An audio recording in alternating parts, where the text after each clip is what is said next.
So further expanding on that hired shepherd thing, Yeshua is the great high priest. He became flesh, rose in the body in a fleshy way. His body wasn't there. Why are you looking for the living among the dead? And he is seated in the high places on the throne that his Father prepared for him as ruler of the universe, because he defeated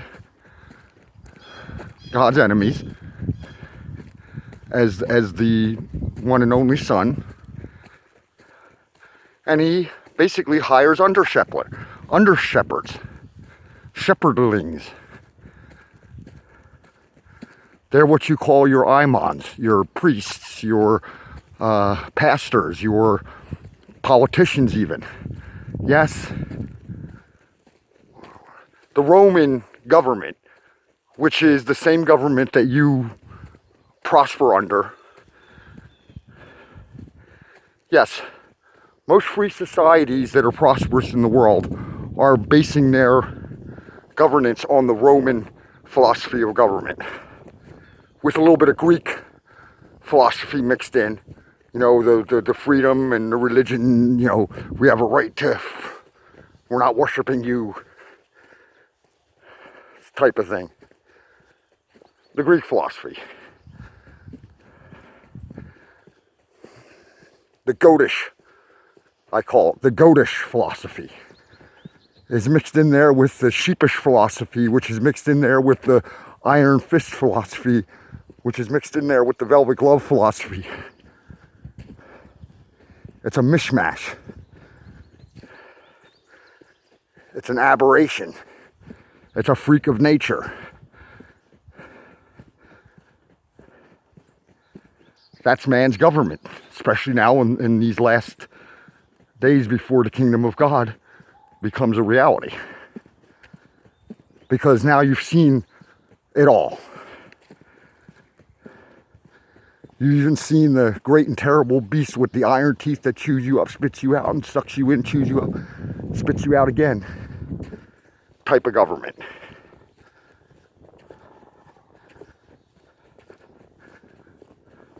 Don't you think God's economy and God's government is much better? But God ain't gonna force. He's not a tyrant. He's not gonna force you to worship some image of himself, like a religion or something like that. Come on. The kingdom of God is within you.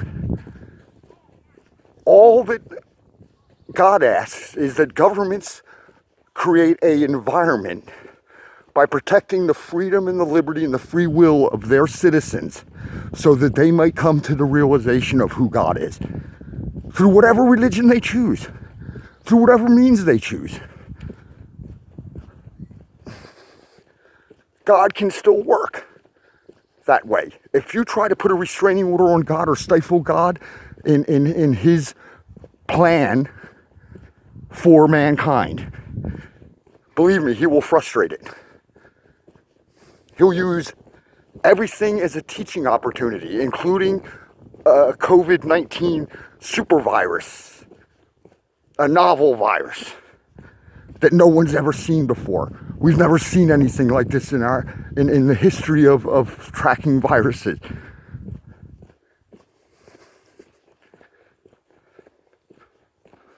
That stuff happens in the world because the world is fallen.